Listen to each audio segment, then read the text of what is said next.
అమరావతి ఉండవల్లి కరకట్ట సమీపంలో ఉద్రిక్తత వాతావరణం నెలకొంది.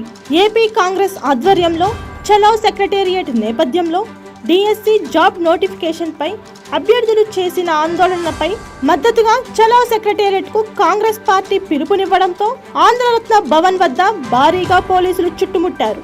సెక్రటేరియట్ కు వెళ్తున్న వైఎస్ షర్మిల కాంగ్రెస్ నేతలను పోలీసులు అడ్డుకున్నారు. కొండవీటి ఎత్తిపోతల దగ్గర షర్మిలను అదుపులోకి తీసుకున్న పోలీసులు.